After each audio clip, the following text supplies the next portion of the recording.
이번 5월의 주제는 가정입니다. 오늘은 그 첫 번째 시간인데요. 말씀의 제목은 위기의 가정을 회복시키는 거룩의 능력입니다. 함께 보실 본문은 레위기 10장 1절에서 20절 말씀입니다. 저와 성도님들이 한 절씩 교대로 읽다가 마지막 절은 함께 읽도록 하겠습니다. 아론의 아들 나답과 아비후가 각기 향로를 가져다가 여호와께서 명령하시지 아니하신 다른 불을 담아 여호와 앞에 분향하였더니 불이 여호와 앞에서 나와 그들을 삼키매 그들이 여호와 앞에서 죽은지라. 모세가 아론에게 이르되 이는 여호와의 말씀이라. 이르시기를 나는 나를 가까이 하는 자 중에서 내 거룩함을 나타내겠고 온 백성 앞에서 내 영광을 나타내리라 하셨느니라. 아론이 잠잠하니 모세가 아론의 삼촌 우시엘의 아들 미사엘과 엘사반을 불러 그들에게 이르되 나와 너희 형제들을 성소 앞에서 진영 밖으로 메고 나가라 하매 그들이 나와 모세가 말한 대로 그들을 옷 입은 채 진영 밖으로 메어내니 모세가 아론과 그의 아들 엘르아살과 이다말에게 이르되 너희는 머리를 풀거나 옷을 찢지 말라. 그리하여 너희가 죽음을 면하고 여호와의 진노가 온 회중에게 미침을 면하게 하라. 오직 너희 형제 이스라엘 온 족속은 여호와께서 치신 불로 말미암아 슬퍼할 것이니라. 여호와의 관유가 너희에게 있은즉 너희는 회막문에 나가지 말라. 그리하면 죽음을 면하리라. 그들이 모세의 말대로 하니라. 여호와께서 아론에게 말씀하여 이르시되 너와 내 자손들이 회막에 들어갈 때에는 포도주나 독주를 마시지 말라. 그리하여 너희 죽음을 면하라. 이는 너희 대대로 지킬 영영한 규례라.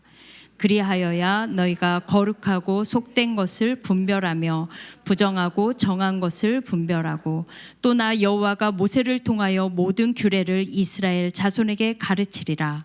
모세가 아론과 그 남은 아들 엘르아살에게와 이다말에게 이르되 여호와께 드린 화제물 중 소재에 남은 것은 지극히 거룩하니 너희는 그것을 취하여 누룩을 넣지 말고 제단 곁에서 먹되 이는 여호와의 화제물 중 내 소득과 내 아들들의 소득인즉 너희는 그것을 거룩한 곳에서 먹으라. 내가 명령을 받았느니라.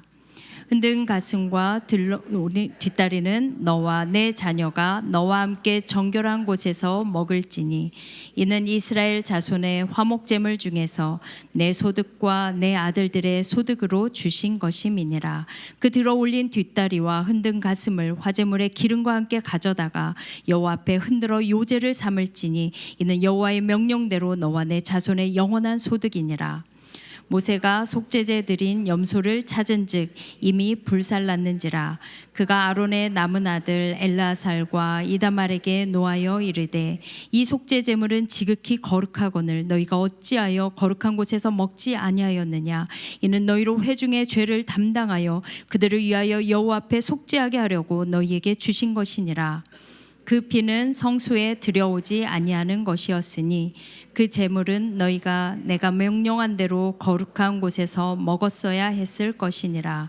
아론이 모세에게 이르되 오늘 그들이 그 속죄제와 번제를 여호와께 드렸어도 이런 일이 내게 임하였거늘 오늘 내가 속죄 제물을 먹었더라면 여호와께서 어찌 좋게 여기셨으리요. 모세가 그 말을 듣고 좋게 여겼더라. 아멘. 할렐루야, 감사합니다. 목회자에게 가정에 대해서 설교하는 게 참 쉽지가 않은 것 같아요. 그래서 저는 오늘 이 설교를 제 아내와 아이가 보지 않기를 바라고 있습니다. 우리 모두가 가정에서는 참 자신이 없는데 그러나 하나님의 말씀에 의지해서 성령의 능력으로 우리 모두가 우리 가정의 위로와 또 해답이 있는 복된 시간이 되었으면 좋겠습니다.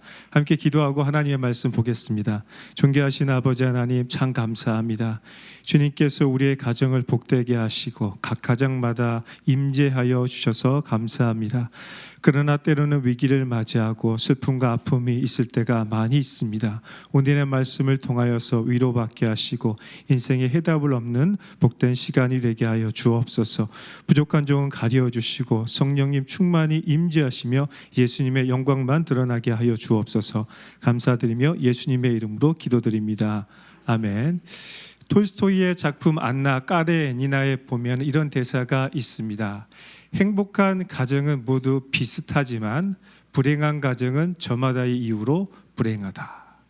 행복한 가정은 대부분 비슷한 것 같아요. 그런데 불행한 가정은 다 이유가 있어. 우리는 이래서 불행하고 저래서 불행하다. 남편 때문에 불행하고 자녀 때문에 불행하고 부모님 때문에 불행하고 경제 때문에 건강 때문에 불행하다라는 저마다의 이유가 있습니다.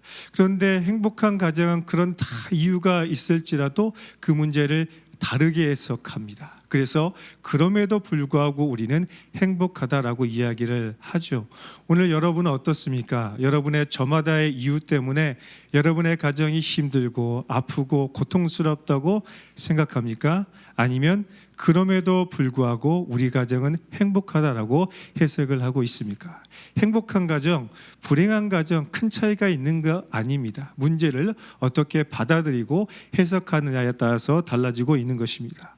사실 문제 없는 가정은 없습니다. 저도 저희 가정에도 저마다의 문제가 있고 여러분의 가정에도 저마다의 문제가 있습니다. 크고 작은 문제이죠.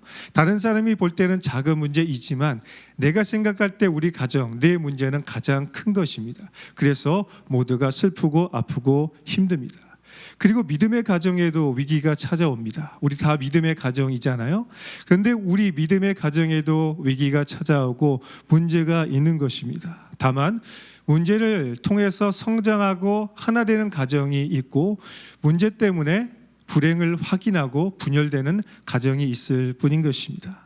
위기는 기회라는 말처럼 행복한 가정은 위기가 찾아올 때 가정이 똘똘 뭉쳐서 더 하나 되고 사랑하고 성장합니다. 그러나 불행한 가정은 어떻습니까? 거봐, 그럴 줄 알았어. 너 때문에 우리 가정이 이런 문제가 있어라고 이야기하면서 불행의 이유를 다른 사람에게 돌리고 불행의 이유를 받아들이면서 불행한 가정으로 끝마치게 되는 것입니다. 혹시 오늘 여러분 가운데 믿음의 가정에 왜 위기가 찾아올까?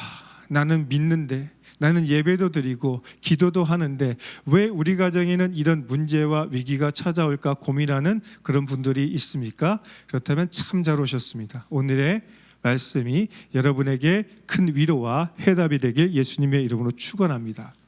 오늘 본문을 보면 대제사장 아론의 가정에도 위기가 찾아왔습니다. 대제사장의 가정에 위기가 찾아왔다는 것 자체가 우리에게 위로가 되는 거예요. 우리로 따지면 한우 목사의 가정에도 어려움이 있을 수도 있네. 그러면 우리 가정에도 위기가 있을 수 있는 거지라고 일단 거기서부터 위로가 되는 것입니다. 여러분, 그런데 이 위기가요 언제 찾아왔을까요? 최고의 예배를 드린 직후에 찾아왔습니다. 레위기 9장에 보면 이스라엘 백성과 모세와 아론이 하나님께 최고의 예배를 드렸습니다. 그런데 그 최고의 예배 이후에 나답과 아비후가 드린 최악의 예배 때문에 모세의 그리고 또 아론의 그리고 또 이스라엘 공동체의 큰 슬픔과 아픔이 찾아온 것입니다. 1절과 2절의 말씀을 보겠습니다. 아론의 아들 나답과 아비후가 각기 향로를 가져다가 여호와께서 명령하시지 아니하신 다른 불을 담아 여호와 앞에 분향하였더니 불이 여호와 앞에서 나와 그들을 삼키매 그들이 여호와 앞에서 죽은지라. 여러분, 왜 이 두 아들은 충격적인 행동을 하게 되었을까요? 그리고 왜 하나님의 진노를 받게 되었을까요? 그리고 우리의 아들들, 우리의 자녀들은 왜 맨날 사고쳐서 우리의 진노를 받게 될까요? 레위기 9장에 보면 제사장 위임식 이후에 일어난 사건임을 우리는 알 수 있습니다. 아론이 백성들을 축복했습니다. 아론이 백성들을 축복하니까 여호와의 불이 하늘에서부터 임해서 하나님이 그 제물을 받아 주셨습니다. 그러니까 그 광경을 봤던 이스라엘 백성들이 깜짝 놀랐습니다. 그래서 엎드려서 소리 지르며 경배하게 되었습니다. 아론이 너무나 영광스럽고 멋져 보였을 것입니다. 두 아들이 아마 존경의 눈빛으로 아버지를 바라보았던 것 같습니다. 나도 아버지처럼 되고 싶다.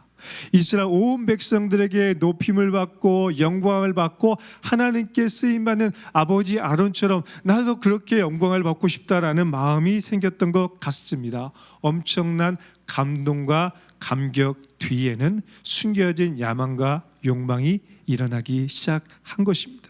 자신들도 아버지 아론처럼 영광과 높임을 받고 싶은 야망이 생기는 거예요.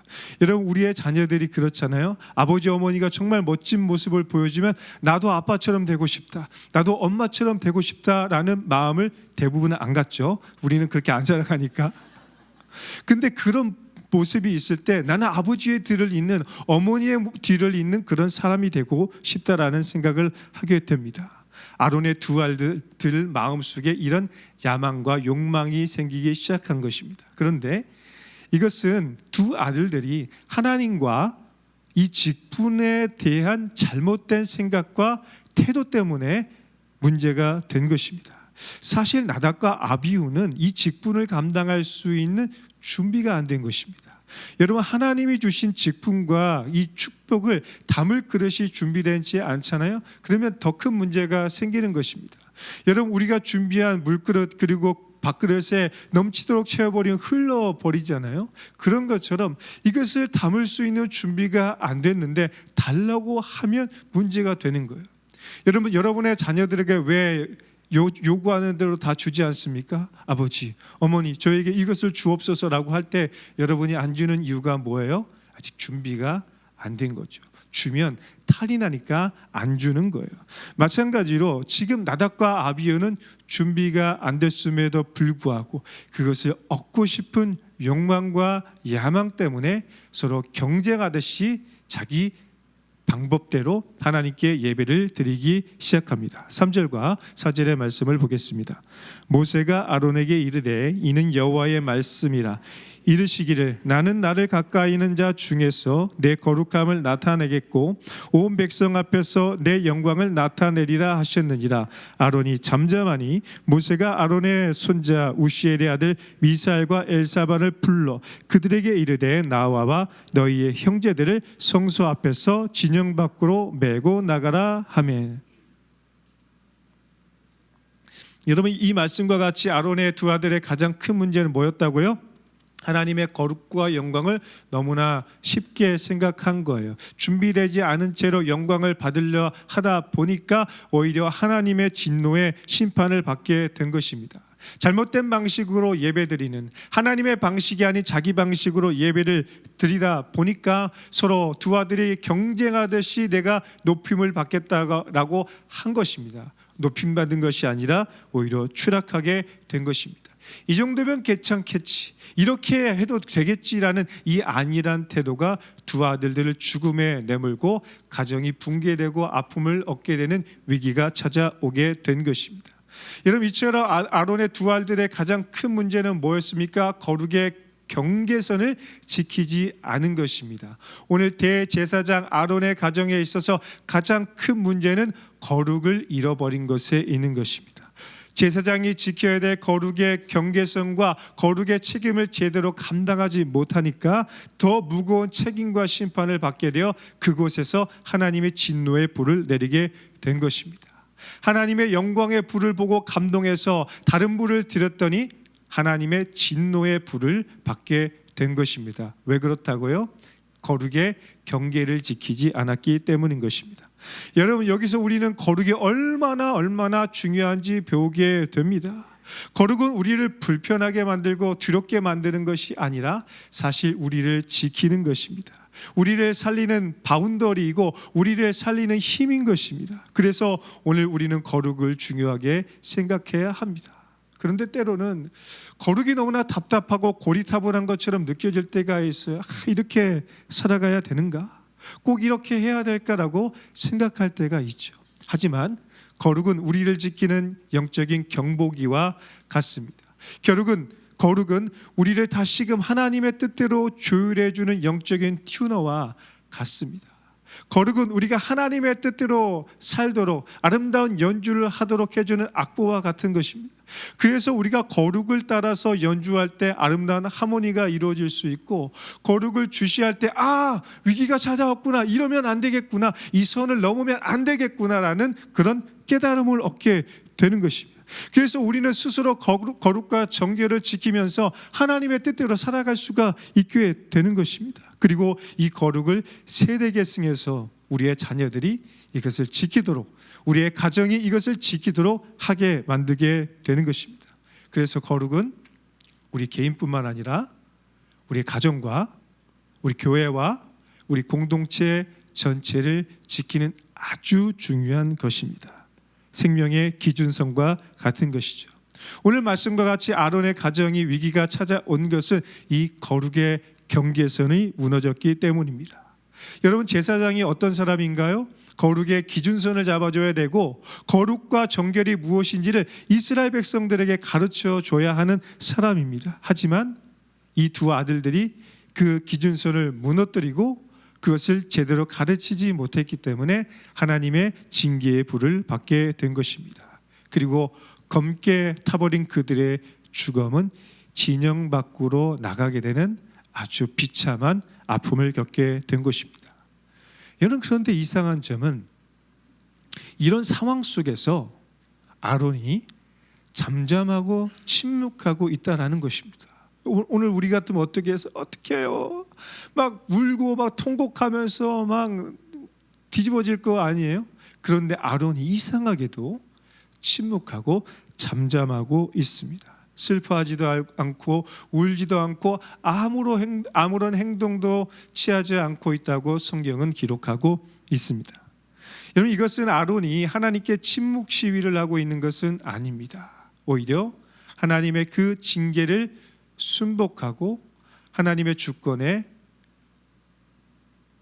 경외하고 있는 아론의 신앙을 보여주고 있는 것입니다. 여러분, 아론은 감정 때문에 무너지지 않습니다. 대부분 우리는 감정 때문에 무너지죠. 오늘 우리에게 이런 슬픔과 위기가 찾아왔을 때 우리의 감정과 마음이 먼저 무너지는 것입니다. 그래서 더 문제가 커지는 거죠. 우리의 마음이 무너지니까 슬픔을 극대화시키고 이 슬픔 때문에 우리 입술과 마음과 삶을 지키지 못하는 것입니다. 그런데 아론은 침묵하며 자기에게 맡겨진 대제사장의 거룩한 사명을 묵묵히 감당합니다. 고통과 슬픔 가운데서도 예배를 주관해야 되는 대제사장의 사명을 거룩한 절제와 인내의 모습으로 지켜나가고 있는 것입니다. 6절과 7절의 말씀을 볼까요? 모세가 아론과 그의 아들 엘르아살과 이다멜에게 이르되 너희는 머리를 풀거나 옷을 찢지 말라. 그리하여 너희가 죽음을 면하고 여호와의 진노가 온 회중에게 미침을 면하게 하라. 오직 너희 형제 이스라엘 온 족속은 여호와께서 치신 불로 말미암아 슬퍼할 것이니라. 이것을 너무나 잘 아는 모세는 침묵하는 아론과 두 아들들에게 애도하지 말라고 잔인하게 말합니다. 여러분, 만약 누군가가 여러분에게 슬픔과 위기가 찾아왔는데 슬퍼하지 마세요. 애도하지 마세요. 혹은 제가 여러분이 슬퍼하고 있는데 신방 가가지고 여러분 슬퍼하지 마세요. 애도하지 마세요. 슬퍼할 일이 아닙니다라고 이야기하면 여러분은 어떻게 말씀하시겠습니까? 목사님은 피도 눈물도 없는 티야.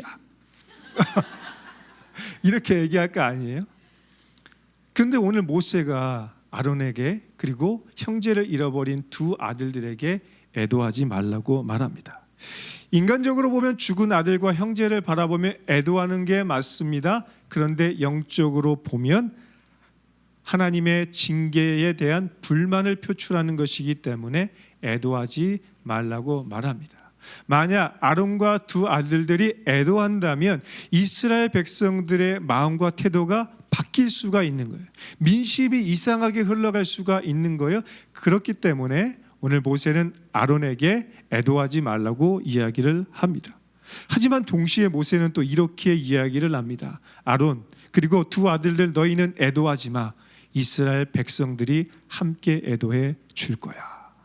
저는 여기서 정말 이성적인 목회자와 성도의 그 모습을 보게 됩니다. 사실 우리 목회자들이 우리 성도님들의 아픔이 있을 때, 장례가 나고 위기가 찾아올 때는 전국 어디든 갑니다. 제주도도 가고 어디든 갑니다. 그런데 가까이 있는 저희 가족들, 부모님들 찾아뵈는 것은 쉽지가 않아요. 이게 목회자의 삶이죠. 그런데 그런 목회자를 보면서 여러분들은 어떤 마음을 가지십니까?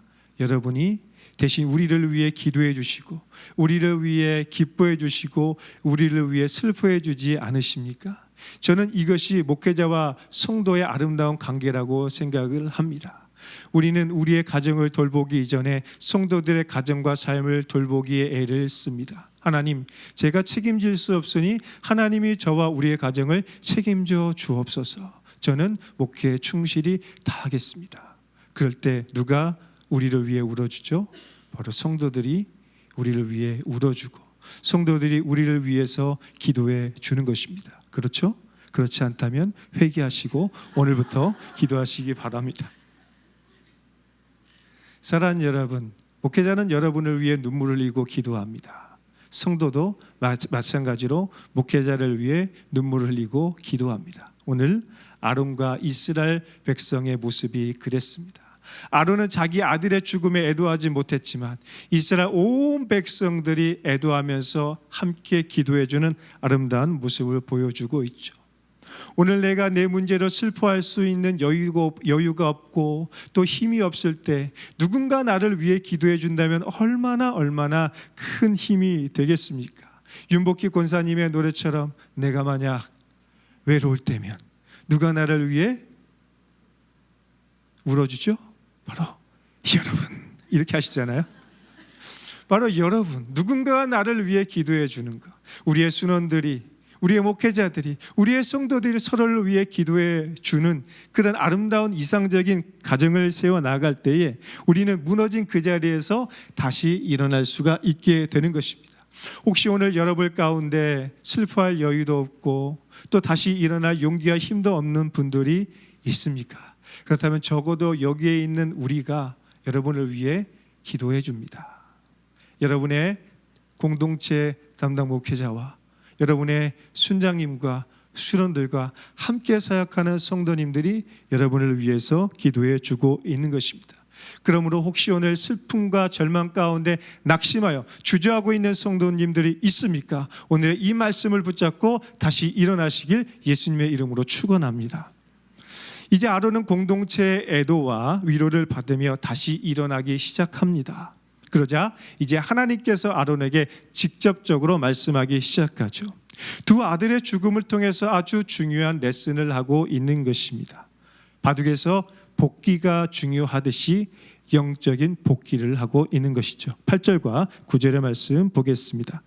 여호와께서 아론에게 말씀하여 이르시되 너와 내 자손들이 회막에 들어갈 때에는 포도주나 독주를 마시지 말라. 그리하여 너희 죽음을 면하라. 이는 너희 대대로 지킬 영원한 규례라. 두 아들의 첫 번째 문제는 음주운전보다 더 무서운 음주사역을 한 것입니다. 포도주나 독주를 마시지 말라는 건 뭐예요? 그들이 포도주나 독주를 마시고 정신이 혼미한 상태에서 다른 분의 예배를 드린 겁니다. 여러분, 음주운전도 끔찍하고 무서운 것이지만 음주사역만큼 무서운 것이 없습니다. 역시 여러분 혹시 음주사역을 하실 마음이 있으시다면 아론의 아들들과 같은 징계를 받게 될 것입니다. 여러분, 음주사역은 우리의 정신을 혼미하게 만듭니다. 우리가 술 취하지 말아야 되는 이유는 무엇이죠? 술 취하면 눈에 뵈는 게 없습니다. 특히 낮술을 먹으면 아버지 어머니도 보이지 않는다라고 하잖아요. 오늘 아론의 두 아들이 아마 낮술을 먹고 하나님도 안 보이고 아버지도 안 보이고 공동체 그 누구도 안 보이고 안 보이는 음주 사역을 한 것입니다. 이것이 아론의 두 아들의 첫 번째 문제였습니다. 두 번째 가장 중요한 문제는 그렇기 때문에 거룩과 정결의 기준선을 넘어버린 것입니다. 거룩과 정결의 기준선을 넘어버리니까 큰 사고가 일어나는 것입니다. 이 정도면 괜찮겠지 하는 아니란 생각이 언제나 문제인 것이죠. 여러분, 체르노빌 원전 사고 일어난 이유가 이 정도면 괜찮겠지 하는 그 안일한 사고 때문이라고 합니다. 지금도 회복이 되고 있지 않지 않습니까? 그런 것처럼 오늘 우리는 이 정도면 괜찮겠지 하는 그 안일한 생각, 이 거룩의 기준선을 넘어가려고 하는 그 생각이, 그 악한 생각이 우리를 무너뜨리게 되는 것입니다. 여러분, 우리가 계속 그러잖아요. 한 발짝 넘어갔다가 다시 뒤로 왔다가 한 발짝 넘어갔다가 다시 뒤로 왔다가 그때 어떤 마음이 들어요? 안도감이 생겨요. 어떤 안도감? 한 발 넘어가도 되는구나. 근데 그때부터는 이제 브레이크가 없어지는 것입니다. 그래서 우리는 반드시 거룩과 정결의 기준선을 지켜야 할 것입니다. 그래서 성경은 이렇게 말씀합니다. 10절로 11절 말씀. 그리하여야 너희가 거룩하고 속된 것을 분별하며 부정하고 정한 것을 분별하고 또 나 여호와가 모세를 통하여 모든 규례를 이스라엘 자손에게 가르치리라. 아멘. 제사장의 중요한 사역은 예배를 주관하는 것뿐만 아니라 거룩과 정결을 가르치는 것이 있습니다. 마치 우리 목회자들이 여러분에게 말씀을 가르치고 CS하고 또 예수 이름의 비밀을 가르치는 아주 중요한 두 가지 사역을 제가 하고 있잖아요. 그렇죠? 거룩과 정결을 가르치는 것이 목회자들에게 가장 중요한 일 중에 하나입니다. 그런데 이 두 아들들은 바운더리를 지키지도 못했을 뿐만 아니라 백성들에게 제대로 가르치지도 않고 오히려 그들이 그것을 범하고 있는 것들을 보게 됩니다. 그래서 하나님은 이 두 아들을 징계하심으로 거룩과 정결의 기준선을 다시 바로 잡았습니다. 여러분, 그런데 이 두 아들의 문제는 비단 두 아들의 문제일까요? 아니요. 아론의 책임이 큰 것입니다. 대부분의 금쪽이들의 문제는 누구에게 있다고 하죠? 아빠, 엄마에게, 부모에게 있다고 하지 않습니까? 오은영 박사님이 그렇게 얘기했어요. 대부분의 금쪽이들의 문제는 부모에게 있는 것입니다. 그래서 상담을 할 때도 항상 원가정을 중요하게 생각을 하죠. 오늘 아론은 사역에 바빠서 두 아들들을 제대로 가르치지 못했던 것 같습니다. 여러분, 우리가 우리 자녀들을 제대로 돌보지 못하는 이유가 무엇이에요? 너무 바쁘기 때문에, 마음의 여유가 없기 때문에 자녀들을 제대로 가르치지 못합니다. 그런데 그 모든 책임이 누구에게 있는 거예요? 우리에게 있는 거예요. 그런데 우리는 금쪽이들을 자꾸 잡습니다. 금쪽이들이 문제라고 하지만 사실 자녀 금쪽이보다 부모 금쪽이가 더 문제가 있는 것입니다. 오늘 아론이 아마 자녀들을 제대로 양육하지 못했던 것 같습니다. 그리고 결국 두 아들들은 하나님의 징계를 받게 되죠. 여러분, 이때 아론의 마음이 어땠을까요? 대제사장 아론의 마음이 어땠을까요? 후회와 자책과 슬픔과 자기 연민의 늪에 빠지지 않았을까요? 만약 오늘 우리가 아론이라면 어떤 마음과 태도를 가지고 이 문제를 돌파해야 될까요? 성도들의 이야기를 들어보면 자녀들 때문에 눈물로 기도하는 분들이 많습니다. 이 수요일날 이 중요한 시간에 이 자리에 나온 여러분, 저 사무실에서 아이들을 데리고 오는 우리 자매님들, 왜 이 자리에 왔습니까? 가정의 그 위기와 자녀를 양육하는 게 쉽지 않으니까 하나님의 은혜와 도우심을 위해 이 자리에 온 거 아니겠습니까? 그렇다면 오늘 하나님께서 오늘 우리에게 새로운 힘과 용기를 주실 것입니다. 더 이상 우리는 자책하고 한탄하고 자기 연민의 늪에 빠져서 우울과 공황장애에 사로잡힌 인생이 아니라 하나님이 주신 새로운 힘과 은혜로 내가 다시 일어날 거야, 내가 다시 아론처럼 일어나서 내게 맡겨진 일들을 감당할 거야 라는 그런 용기로 일어나야 할 것입니다. 아론 역시 감당할 수 없는 슬픔과 아픔이 있었습니다. 하지만 아론은 일어났어요. 어떻게 일어날 수 있었을까요? 아론도 대제사장으로서 이 직분을 제대로 감당하지 못했던 자책과 실망과 부끄러움이 있었을 거예요. 하지만 다시 일어났습니다. 어떻게 그랬을까요? 그것은 하나님께서 아론에게 감당해야 될 사명이 있다는 것을 상기시켜 주는 것입니다.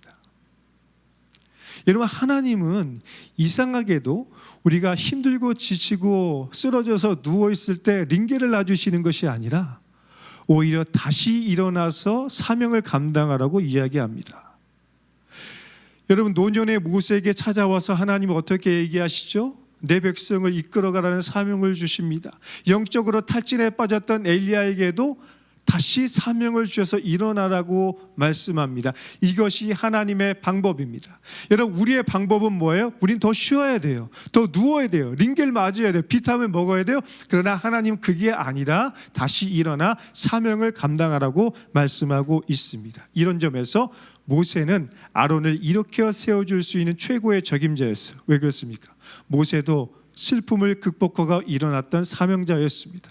모세도 80세 노인이 되었을 때까지 아무것도 할 수 없었지만 하나님이 주신 사명으로 호렙산 떨기나무에서 다시 일어난 경험이 있는 사람이기 때문인 것입니다. 그래서 모세가 아론을 세우기에 적합한 인물인 것입니다. 여러분 그렇잖아요. 누군가가 우리를 상담해 줄 때 비슷한 경험과 아픔이 있는 사람의 이야기가 잘 들려요. 누군가의 간증이 우리를 위로해 주는 이유가 무엇이에요? 그 고통과 아픔이 내 고통인 게 느껴지기 때문인 거예요. 그런데 그런 고통과 경험도 없는 사람이 이렇게 하세요, 저렇게 하세요 하면 우리가 그것이 마음으로 안 와닿죠. 마찬가지로 하나님은 가장 적임자의 모세를 보내서 아론을 위로하고 이렇게 세워주고 있습니다. 그래서 모세는 지금 아론과 두 아들 엘르아살과 이다말에게 거룩에 대한 레슨을 다시 시작합니다. 예배와 개론과 실제를 다시 가르치는 거죠. 12절로 13절 볼까요? 모세가 아론과 그 남은 아들 엘르아살에게와 이다말에게 이르되 여호와께 드린 화제물 중 소재에 남은 것은 지극히 거룩하니 너희는 그것을 취하여 누룩을 넣지 말고 제단 곁에서 먹되 이는 여호와의 화제물 중 내 소득과 내 아들들의 소득인즉 너희는 그것을 거룩한 곳에서 먹으라. 내가 명령을 받았느니라.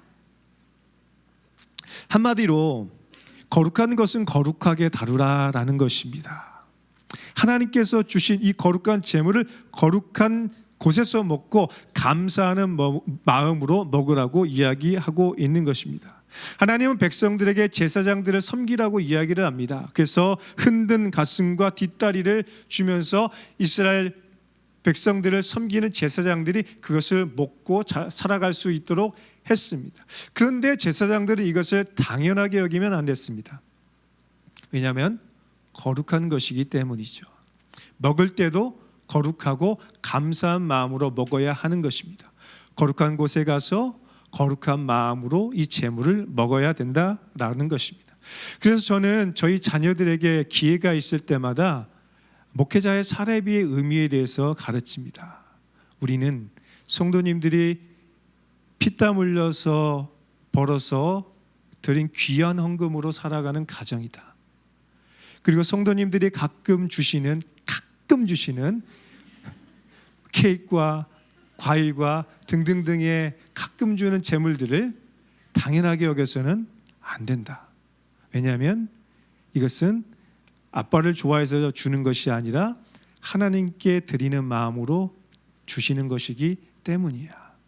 그래서 목회자의 가정인 자녀인 너희들은 헌금으로 살아가는 자녀들이기 때문에 이 귀한 예물을 소중하게 써야 된다라고 가르치지만 잘 안 듣습니다. 하지만 그들의 아이들 마음속에 그것들이 계속해서 각인되고 있는 것입니다. 여러분, 하나님이 우리에게 주신 소중한 것은 소중하게 다루어야 합니다. 목회자뿐만 아니라 우리 성도님들의 가정도 마찬가지입니다. 하나님이 주신 재물과 시간과 배우자와 자녀와 모든 환경을 거룩하게 다루어야 하는 것입니다. 여러분, 오늘 우리가 무엇을 중요한 가치로 여기느냐에 따라서 우리의 삶도 달라지고 우리가 어떤 가치를 가지고 우리의 자녀들을 양육하느냐에 따라서 우리의 자녀들도 그것을 귀신같이 압니다. 우리 부모가 무엇을 중요하게 생각하는지, 교회 공부 안 해도 돼, 교회 열심히 다녀도 돼라고 이야기는 하면서도 성적을 맨날 쥐잡듯이 잡고, 좋은 성적 받아오면 정말 기가 입에 걸리고, 그런데 성적 안 나오면 막 애들 쥐잡듯이 잡고, 이러면 우리 자녀들이 우리 부모가 어떤 가치를 가지고 있는지 정확하게 압니다. 그래서 오늘 우리는 우리 자녀들과 우리 가족들에게 진짜 소중한 가치가 무엇인지를 제대로 보여줘야 합니다. 아브라함 링컨은 말하기를, 아이는 당시에 내 말을 듣지는 않을 수 있습니다. 하지만 당신을 따라하게 됩니다 라고 이야기를 했습니다. 오늘 우리는 우리의 입술로 가르치는 것이 아니라 우리의 삶의 족적으로 우리의 자녀들을 가르쳐야 할 것입니다. 그러므로 우리는 할 수만 있다면 거룩한 길을 걸어가고 거룩을 선택해야 합니다. 거룩을 가르쳐야 됩니다. 그럴 때 우리는 아론의 두 아들들 그리고 엘리의 두 아들들과 같은 비참한 아픔을 겪지 않게 될 것입니다. 사랑하는 여러분, 오늘날 가정의 위기는 무엇에서 찾아옵니까? 그것은 너무나 친밀한 영적 교제가 없는 거예요. 시간적으로 교제할 시간이 너무 없는 거예요. 저도 저희 자녀들이 잠자고 있을 잠자기 전에 먼저 자고 잠자고 있을 때 새벽에 먼저 나오니까 어떤 날은 며칠 동안 아이들이 깨어있는 모습을 보지 못할 때가 있습니다. 시간적으로 물리적으로 가르칠 수 있는 시간이 절대적으로 부족합니다. 그래서 틈만 나면 가능한 시간에 제가 소중하게 여기는 가치를 전하려고 하고 사랑과 위로의 말을 하려고 합니다. 그 모습을 바라보는 저희 아내가 흐뭇한 미소와 함께 아이들에게 하는 밥만 나에게 해봐라 이렇게 얘기를 할 때가 많이 있습니다. 여러분, 우리는 살아가면서 살아가기도 너무나 바쁩니다. 시간이 없습니다. 그런데 여러분은 여러분의 자녀들에게 사랑과 위로의 말을 많이 하십니까? 아니면 세속적 가치와 성공을 위한 말을 많이 하고 있습니까? 그렇다면 오늘 우리는 사랑과 은혜가 없는, 우리 집은 사랑과 은혜가 없는 하우스에 불과할 것입니다. 하지만 오늘 우리가 하나님의 사랑과 위로를 전하는 언행을 하게 될 때 영적인 온기가 따뜻한 홈이 될 것입니다. 사랑하는 여러분, 오늘 우리의 가정이 어떤 가정이 되어야 할까요? 오늘의 말씀과 같이 말씀에서 보는 것처럼 아론의 가정처럼 위기 가운데 넘어진 그런 가정이 되어야 할까요? 그 문제는 어디에서부터 시작됐다고요? 거룩의 경계선이 무너졌기 때문입니다. 그런데 이 위기의 가정을 다시 회복시키는 것도 거룩을 회복하는 것에서부터 시작합니다. 거룩은 행복과 불행을 0점 조정하는 것과 같습니다. 그래서 오늘 우리가 다시 거룩을 회복하기 위해서 우리의 입술을 지키고 우리의 마음을 회복하게 될 때 우리의 깨어진 가정들이 다시 회복하게 될 것입니다. 여러분, 아론과 같이 그의 입술과 마음을 지켜서 불평과 원망을 하는 것이 아니라 하나님이 기뻐하시는 선택을 할 때 우리는 우리의 위기의 가정이 다시 회복되게 될 줄 믿습니다. 그래서 우리는 순간의 감정에 휩싸여서 그 순간의 감정에 무너져서 우리의 입술을 막 함부로 사용하고 또 우리의 언행이 막 거칠어지지 않도록 우리의 마음과 입술을 지켜야 할 것입니다. 오늘 아론은 그렇게 자신의 마음과 입술을 지키게 되자 거룩하고 지혜로운 선택을 하게 됩니다. 19절로 20절 말씀 보겠습니다. 아론이 모세에게 이르되 오늘 그들이 그 속죄제와 번제를 여호와께 드렸어도 이런 일이 내게 임하였거늘 오늘 내가 속죄 제물을 먹었더라면 여호와께서 어찌 좋게 여기셨으리요. 모세가 그 말을 듣고 좋게 여겼더라. 아론은 불과 같이 화를 내는 모세에게 이제 침묵을 깨고 이렇게 이야기를 합니다. 그 제물을 원래 먹었어야 하지만 그 제물을 하나님께 드렸어도 하나님이 받지 않으셨는데 우리가 어찌 내 권리만 주장할 수 있겠습니까? 그것을 다시 하나님 앞에 내어놓고 겸비한 모습으로 회개하는 모습으로 거룩과 정결을 다시 세워가겠습니다. 모세는 그 말을 듣고 좋게 여겼다라고 말씀하고 있습니다. 아론의 가정이 다시 회복되고 있는 것입니다. 두 아들은 죽었지만 남은 두 아들들이 그 아버지 아론의 모습을 보면서 영적인 존경심을 갖게 되었을 것입니다. 초창기에 아론은 금송아지 사건으로 아들들을 실망시키는 그런 아버지였습니다. 대제사장이었습니다. 그런데 이 두 아들들의 죽음 앞에서 이 영적인 고통을 낭비하지 않은 아론은 이스라엘 백성들에게 존경을 받고 모세조차도 좋게 여기며 아들들의 존경을 받는 이스라엘의 대제사장 그리고 좋은 아버지의 모습을 갖게 된 것입니다. 여기서 저는 위대한 대제사장 예수 그리스도의 모습이 어렴풋이 보이기 시작했습니다. 겟세마네 동산에서 거룩한 침묵과 거룩한 기도로 하나님 앞에 나아가서 자기 자신을 거룩한 산제물로 드려 우리를 구원하여 주신 그 위대한 대제사장 예수 그리스도의 모습이 이 아론의 회복된 모습 속에서 보이기 시작했습니다. 사랑하는 여러분, 부모인 우리도 때로는 무너지고 넘어질 수 있습니다. 그러나 다시 거룩의 능력을 붙잡고 회복한 우리의 모습 속에서는 아론과 같이 예수 그리스도의 형상과 향기가 나타나게 될 것입니다. 거기에 소망이 있습니다. 오늘 아버지 된 여러분, 어머니 된 여러분이 다시 거룩의 능력을 회복하고 일어나시길 예수님의 이름으로 축원합니다. 우리 가정이 비록 무너지고 위기 가운데 있을지라도 우리의 자녀들이 그 모습을 보면서 다시 용기와 도전을 받게 되는 것입니다. 아, 우리 가정에는 소망이 있구나. 우리 아버지, 우리 어머니가 거룩의 능력으로 다시 일어났구나. 나도 저렇게 살아야지 도전받게 되는 것입니다. 여러분, 다른 것에서 방법을 찾지 마시고 하나님의 방식으로 방법을 찾으십시오. 그것은 거룩을 회복하는 것입니다. 하나님이 우리에게 사명을 붙잡고 다시 일어나라고 말씀하실 때 그 사명을 붙잡고 일어나는 것입니다. 그럴 때 무너지고 흔들린 우리의 위기의 가정이 다시 한번 하나님의 은혜로 회복되는 놀라운 은혜의 역사가, 회복의 역사가 일어날 줄 믿습니다. 함께 기도하겠습니다. 존귀하신 아버지 하나님, 참 감사합니다. 우리의 가정이 깨어지고 무너질 때가 너무나 많습니다. 그리고 어쩌면 지금 남들에게 말 못한 문제와 위기가 우리 가운데 있어서 주님 앞에 엎드려 기도하며 나아갑니다. 주님, 우리의 마음과 입술을 지켜서 하나님 앞에서 주의 자녀로, 주의 가정으로 살아갈 수 있도록 도와주옵소서. 그래서 다시 한번 거룩과 정결의 능력을 회복하여 회복되게 하시고 우리 가정에게 맡겨주신 거룩한 사명을 감당하는 그런 가정이 되게 하여 주옵소서. 이 모든 말씀을 살아계신 예수님의 이름으로 기도드립니다. 아멘.